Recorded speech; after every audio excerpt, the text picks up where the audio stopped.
Hello दोस्तों, welcome to Educare academy by Mandeep ma'am. मैं मनदीप आप सभी का अपने यूट्यूब चैनल में हार्दिक स्वागत करती हूँ और आज मैं आप लोगों के लिए और क्वेश्चंस लेकर आई हूँ जो है एसएसटी का PYQ। डेट है 1/10/2021, शिफ्ट 3rd फीमेल। शुरू करते हैं क्वेश्चंस बिना किसी देरी के। दोस्तों, हमारा पहला क्वेश्चन, फ्रांसीसी क्रांति के शुरू होने के पहले अंतिम शासन कौन था? अंतिम शासक कौन था फ्रांसीसी क्रांति शुरू होने से पहले? पहले बताऊं कि जो फ्रांसीसी क्रांति थी यानी फ्रेंच रेवोल्यूशन था, कब शुरू हुआ था? शुरू हुआ था 1789 से 1799 तक। ठीक है, ये हुआ था फ्रेंच रेवोल्यूशन। और फ्रेंच रेवोल्यूशन से पहले जो बुर्बो राजवंश थे, बुर्बो राजवंश के लुई जो 16 थे, उन्होंने शासन ग्रहण किया था। कब शासन ग्रहण किया था इन्होंने? लुई 16 ने 1774 में। तो इसका ऑप्शन क्या आया? Answer number 1। बढ़ते हैं अपने अगले क्वेश्चन की तरफ। क्वेश्चन नंबर 2, अवधि के आधार पर भारत ने किसान आंदोलनों को चरणों में विभाजित किया है। कितने चरणों में किसान आंदोलन को विभाजित किया है? आंसर इज 3 चरणों में विभाजित किया है किसान आंदोलन को। पहला जो चरण है वो आता है 1857 से 1921 में। दूसरा आता है 1923 से 1946 में। और तीसरा आंदोलन आते हैं स्वतंत्रता के पश्चात जो हैं। पहले वाले आंदोलनों में आता है जो जैसे बंगाल के जोतदारों ने संघर्ष किया था, ठीक है। अवध के किसान विद्रोह हुए थे, अवध में जो किसान विद्रोह हुए थे वो आते हैं इसके अंदर। चंपारण और खेड़ा सत्याग्रह आता है इसके अंदर, ठीक है। दूसरे में आता है कृषकों के अंदर जो जमींदारों के जो शोषण होते थे उनके खिलाफ के आंदोलन आते हैं। और तीसरे में स्वतंत्रता के बाद के जो जितने भी आंदोलन हैं वो आते हैं। Next question. तो दोस्तों, क्वेश्चन नंबर 3, लुई 16 को आभासी कैदी के रूप में कहाँ रखा गया था? कहाँ रखा गया था लुई 16 को? ऑप्शन नंबर डी, ट्यूइलरीज का पैलेस, यहाँ रखा गया था। ये एक राजमहल था जिसके अंदर उसको बंद कर दिया था, बंदी बना दिया था लुई 16 को, ठीक है। और जो लुई 16 है उसी के टाइम पर फ्रांसीसी क्रांति शुरू हुई थी। कब शुरू हुई थी? अभी बताया मैंने, 1789 को शुरू हुई थी। आगे बढ़ते हैं। क्वेश्चन नंबर 4, फ्रांसीसी क्रांति के दौरान नेपोलियन सत्ता में कब आया? कब आया था नेपोलियन सत्ता में? फ्रांसीसी क्रांति के दौरान नेपोलियन आया था। ऑप्शन नंबर बी, 1799 में नेपोलियन सत्ता में आया था। और जो नेपोलियन है वो 11 नवंबर 1799 से 18 मई 1804 तक प्रथम कहते हैं उसको काउंसिल, प्रथम काउंसिल के रूप में उसने शासन ग्रहण किया था, ठीक है। आगे बढ़ते हैं। क्वेश्चन नंबर 5, किस वर्ष भारतीय राष्ट्रीय कांग्रेस का गठन किया गया? किस वर्ष किया गया था दोस्तों भारतीय राष्ट्रीय कांग्रेस का गठन? आंसर इज सी, 1885 में भारतीय राष्ट्रीय कांग्रेस का गठन किया गया। और जब गठन किया गया तो कौन सा काल चल रहा था? ब्रिटिश काल चल रहा था। ब्रिटिश काल के दौरान 28 दिसंबर 1885 में मुंबई में इसका गठन हुआ था। और जब कांग्रेस की स्थापना की गई थी तो उस समय कितने प्रतिनिधि थे? 72 प्रतिनिधि शामिल थे। आगे बढ़ते हैं। क्वेश्चन नंबर 6, रूसी क्रांति की शुरुआत कब हुई? रशियन रेवोल्यूशन कब स्टार्ट हुआ था दोस्तों? तो रशियन रेवोल्यूशन स्टार्ट हुआ था 1917 में। कब स्टार्ट हुआ था? 1917 में। ये 1917 में स्टार्ट हुआ था और 1923 तक चला था। रशियन रेवोल्यूशन के दौरान अक्टूबर 1917 में रूस की जो सत्ता थी उस पर समाजवादी जो थे वहाँ के समाजवादियों ने कब्जा कर लिया था। और फरवरी में राजशाही का पतन हो गया था और उसके साथ ही रूसी क्रांति शुरू हो गई थी। दोस्तों, क्वेश्चन नंबर 7 आ गया। तेभागा आंदोलन के संबंध में निम्नलिखित में से कौन सा कथन सत्य है? यह आंदोलन किसान सभा द्वारा आयोजित किया गया था। यह जोतदारों और साहूकारों के खिलाफ था। इसका संचालन स्वामी सदानंद ने किया। तो इसके यहाँ ऑप्शंस हैं, तो ऑप्शन नंबर आएगा इसका सी, 1 और 2 बिल्कुल सही है। जो तेभागा आंदोलन था वो 1946 में बंगाल में हुआ था। और ये जो आंदोलन था वो अखिल भारतीय किसान सभा द्वारा आयोजित किया गया था। ठीक है। और जो अखिल भारतीय किसान सभा थी इसकी स्थापना कब हुई थी? 1936 में हुई थी। स्वामी सहजानंद ने की थी। ठीक है। इसकी स्थापना किसने की थी? अखिल भारतीय किसान सभा की स्वामी सहजानंद ने की। और ये जो आंदोलन था वो किसके खिलाफ हुआ था? जोतदारों और साहूकारों के खिलाफ हुआ था।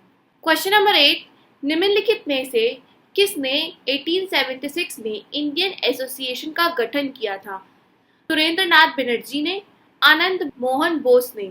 किसने किया था दोस्तों? तो ऑप्शन आएगा इसमें बी, दोनों ने ही इंडियन एसोसिएशन का गठन किया था। कब किया था? 1876 में किया था और सुरेंद्र नाथ बनर्जी और आनंद मोहन बोस के द्वारा किया गया था।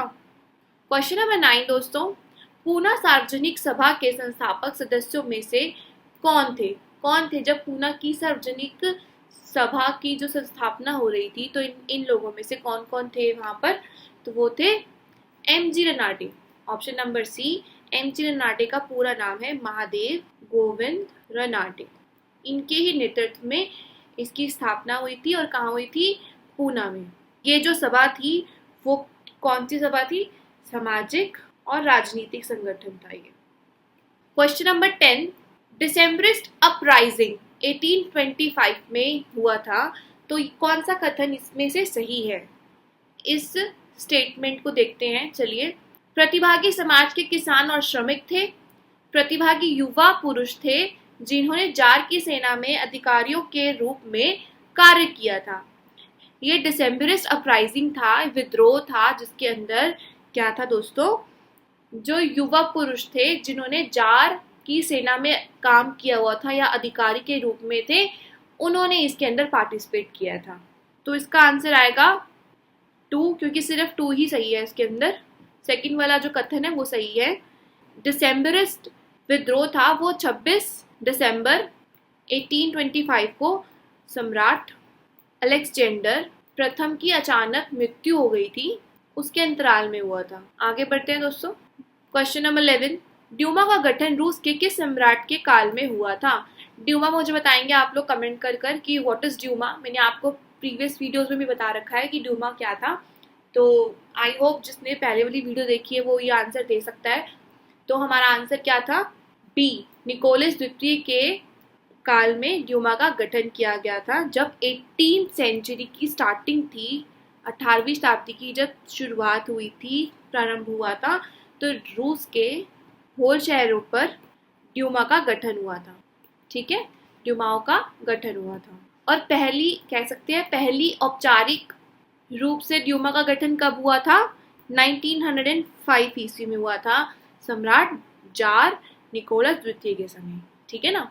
आगे बढ़ते हैं। क्वेश्चन नंबर 12 दोस्तों, औद्योगिक क्रांति पहली बार हुई थी कौन से देश में हुई थी औद्योगिक क्रांति पहली बार? तो आंसर है हमारा ब्रिटेन। ब्रिटेन में सबसे पहले औद्योगिक क्रांति।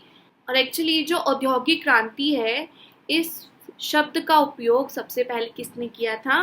अंग्रेजी आर्थिक इतिहासकार अर्नोल्ड टाइनबी। ठीक है, इन्होंने किया था।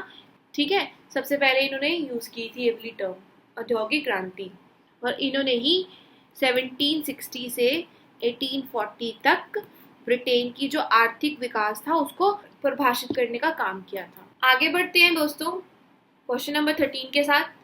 यदि राज्य का कोई प्राकृतिक उत्तराधिकारी नहीं है और यदि ब्रिटिश दस्तक उत्तराधिकारी को अस्वीकार कर देते हैं तो विलय की नीति बड़े पैमाने पर लागू होती है। दिए गए विकल्पों में से यह की गई चर्चा की नीति का चयन करें।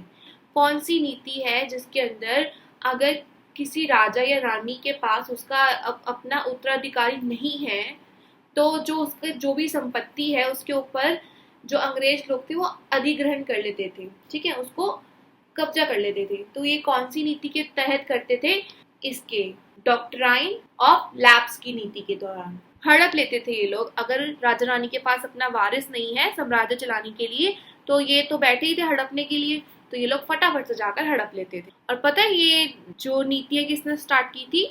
वो करी थी लॉर्ड डलहौजी, इन्होंने प्रारंभ करी। आगे बढ़ते दोस्तों। क्वेश्चन नंबर 14, 29 मार्च 1857 को अपने अधिकारियों पर गोली चला दी थी। किसने चला दी थी? किसने साहस दिखाया था कि अपने अधिकारियों पर गोली चला दी थी? तो साहस की बात है, मंगल पांडे पीछे रहे, ऐसा हो ही नहीं सकता। तो ऑप्शन नंबर 1, मंगल पांडे ने 29 मार्च को अपने अधिकारियों पर गोली चला दी थी। क्यों चलाई थी? रीजन था इसके पीछे, क्योंकि मंगल पांडे ने न्यू एनफील्ड राइफल में गाय व सुअर की चर्बी लगे होने का विरोध किया था, जिसके कारण उन्होंने अपने अधिकारियों पर गोली चला दी थी। कौन थे ये लोग? इंग्लिश ही तो लोग थे, इंग्लिश लोग थे तब। इन्होंने ये जो राइफल थी इसके अंदर क्या कहता, गाय और सुअर की चर्बी को मिक्स कर दिया था और उससे ये वो बनाई थी, राइफल बनाई थी। तो फिर मंगल पांडे को पता चला और आसपास के जो सैनिकों को पता चला, फिर क्या था, फिर हो गई इनकी लड़ाई इनके साथ और इसने गोली मार दी। आगे बढ़ते हैं। क्वेश्चन नंबर 15, स्वदेशी आंदोलन डैश की प्रक्रिया के रूप में शुरू हुआ था। किसके प्रक्रिया के रूप में शुरू हुआ था स्वदेशी आंदोलन? ये क्वेश्चन पहले भी करा चुकी हूं मैं, प्रीवियस ईयर के क्वेश्चन पेपर में था ये वाला क्वेश्चन, ऐसे ही रिलेटेड था कुछ। तो आंसर आएगा हमारा दोस्तों ए, बंगाल विभाजन। ठीक है, बंगाल विभाजन कब हुआ था? पहले तो बताती हूँ इसके निर्णय की घोषणा कब हुई थी कि बंगाल विभाजन होने वाला है। 20 जुलाई, ठीक है, 1905 में हुई थी। और कब प्रभावी हुआ था? 16 अक्टूबर 1905 में। ठीक है ना।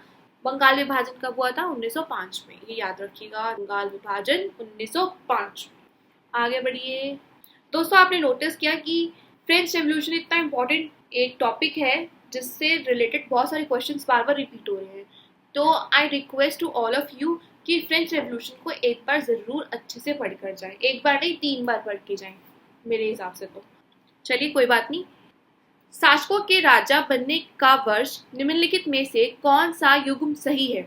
ये बताएंगे शासक और उनके ईयर्स बताएंगे। ठीक है, चलो। 1 लुई 16 बना था 1774 में, अभी आपको पीछे ही क्वेश्चंस में बताया, ये वाला आंसर बिल्कुल ठीक है। लुई 15 बना था 1778 में, नहीं, इनका राज तिलक हुआ था 1722 में। ठीक है, और लुई 14 का कब हुआ था? 1779 में, नहीं दोस्तों, उनका हुआ था 1643 में हुआ था। ठीक है ना। और लुई 16 का आपको बता दिया 1774 में हुआ था। बुर्गो राजवंश के थे ये, और इनकी जो मैरिज हुई थी लुई 16 की, ये भी बता देती हूँ, ऑस्ट्रिया की राजकुमारी थी मैरी एंटोनेट, इनके साथ इनकी मैरिज हुई थी लुई 16 की। ठीक है, लुई 16 की। तो ये थी लुई 16 की छोटी सी बायोग्राफी। आगे बढ़ते दोस्तों। क्वेश्चन नंबर 17, रूसी क्रांति के पहले रूसी वर्ग काफी हद तक केंद्रित था।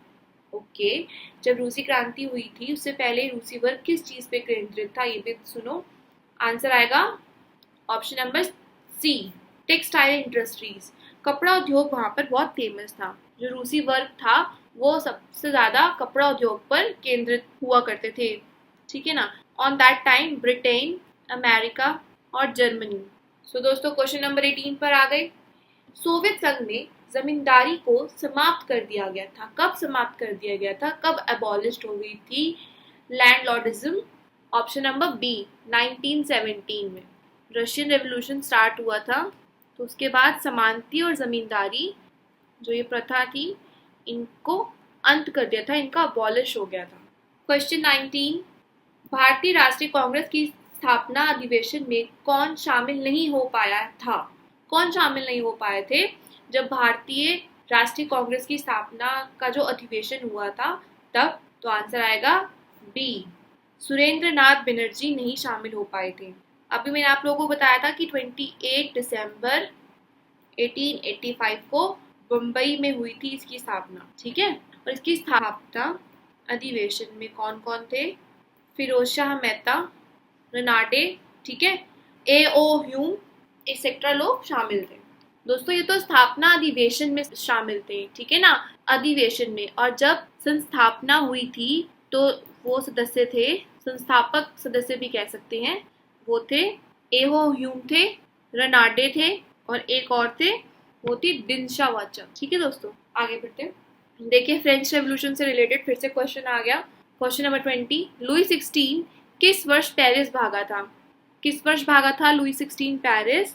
तो आंसर आएगा हमारा बी, यानी 1791 में जो फ्रांस का राजा था वो भाग गया था पेरिस। क्यों भागा था ये भी बता देती हूँ आप लोगों को, क्योंकि आप मेरे प्यारे प्यारे व्यूअर्स हैं। नेशनल असेंबली बन गई थी तब, 1791 तक बन गई थी, ठीक है ना। तो जब नेशनल असेंबली ने संविधान का प्रारूप तैयार किया था, तो उसका मुख्य उद्देश्य क्या था संविधान का प्रारूप तैयार करने का? ताकि जो सम्राट है उसकी जो सारी शक्तियां हैं वो सीमित हो जाए, और अपनी शक्तियों को खोता देख वो डर गया और पेरिस भाग गया, क्योंकि पता था बेटा मारेंगे, बहुत बहुत अत्याचार किए आप लोगों ने, ठीक है ना। तो इसी वजह से ये लुई 16 कहाँ भाग गया था? पेरिस भाग गया था। इसको कोई कोई मतलब नहीं था कि इसकी प्रजा के साथ क्या हो रहा है, इसकी प्रजा भूखी है प्यासी है, इसको सिर्फ खुद से मतलब था। तो फिर बुराई का अंत क्या होता है बताइए? भाग गया फिर। तो दोस्तों इसी के साथ हमारी वीडियो खत्म होती है, एंड होती है। आई होप आप लोगों को वीडियो अच्छी लगे। मैंने आप लोगों को जितनी भी जानकारी दिए हैं वो एग्जाम रिलेटेड दी है, ताकि आप स्टडी स्मार्ट कर सको, ठीक है ना। तो thank you so much once again. Please like and subscribe Educare academy by Mandeep ma'am. Thank you, जल्दी मिलते हैं।